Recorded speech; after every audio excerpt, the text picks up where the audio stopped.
Ok, on est bon là.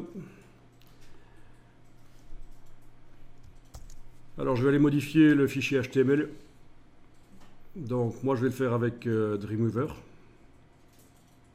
Donc j'ouvre l'HTML dans Dreamweaver.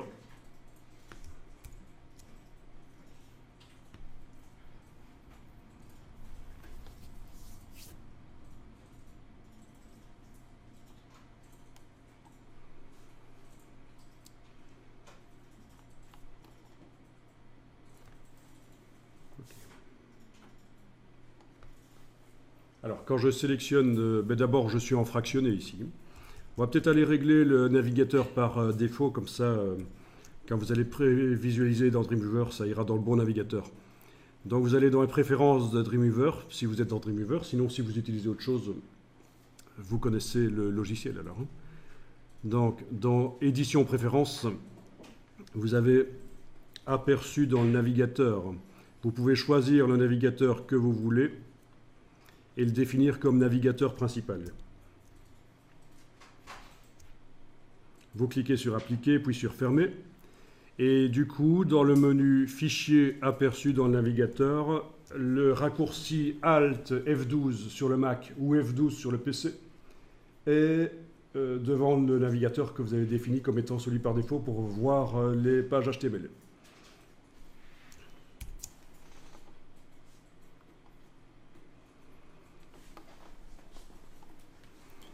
Ok, vous cliquez sur l'image, vous voyez où elle se trouve dans le code et vous allez supprimer ça.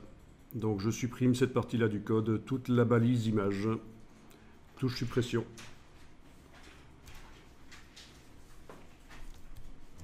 Voilà. Bon, on obtient donc un trou. Logique. Et à cet endroit-là, on va aller insérer un rollover JavaScript. Donc, insertion HTML image survolée.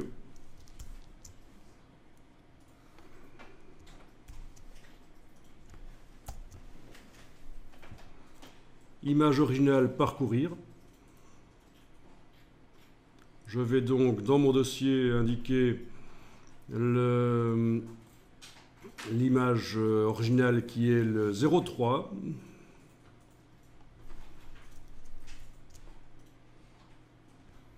Image survolée, ça va être le 03 over.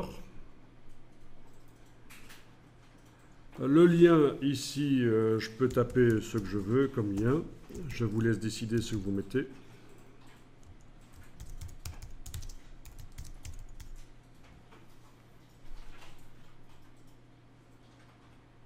Le texte secondaire, oui, ça c'est pour l'accessibilité.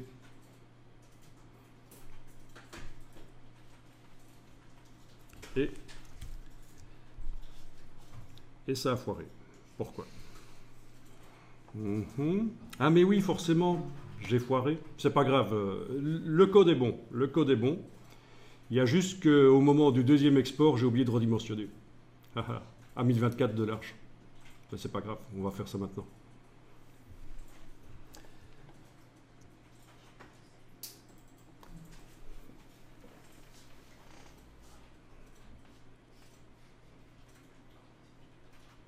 Oui, je vais quand même supprimer le code là et je vais réexporter. Donc normalement, c'est juste la version. Ben oui, il faut penser à tout.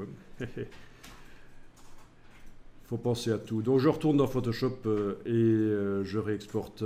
Et cette fois-ci, j'oublie pas de redimensionner ici à 1024. 1024. Ok. Donc, enregistrer. Oui, c'est toujours là comme il faut. Là, voilà. Enregistrer. Il me dit qu'elle existe. J'écrase. Voilà. Je vais voir dans Dreamweaver et je vais insérer mon rollover.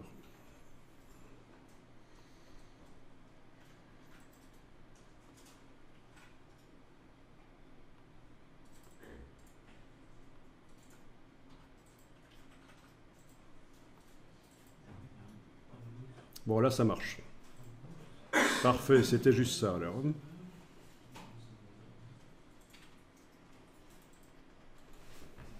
Ok.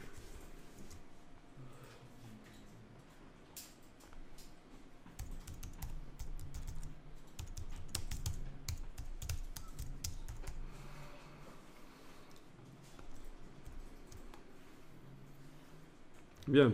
Si vous voulez que ça s'ouvre dans une nouvelle fenêtre, vous mettez la balise target dans le lien.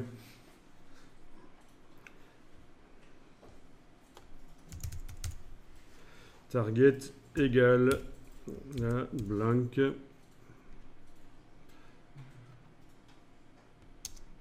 Voilà.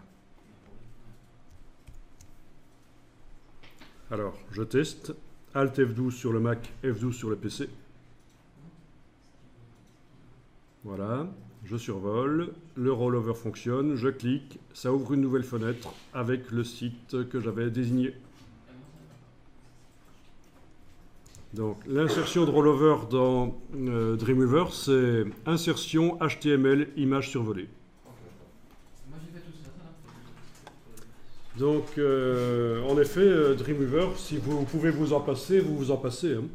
Parce qu'en fait, il faut savoir, c'est assez mal vu, surtout ici en Belgique, l'utilisation de Dreamweaver est assez mal perçue par les pros du web.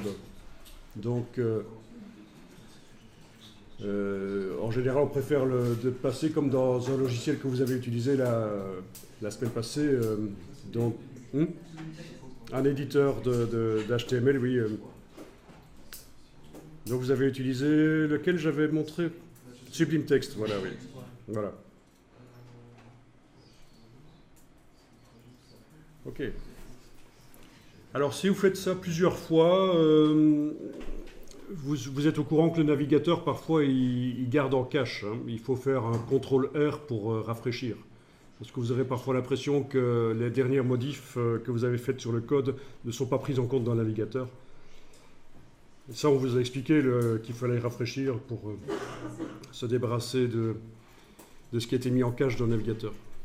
Donc ça peut arriver. Si par exemple je changeais la couleur du galet et que je réessaye dans le navigateur, il est possible qu'il garde l'ancienne couleur. Il faut faire CTRL-R pour vraiment prendre en compte le dernier code qui a été envoyé.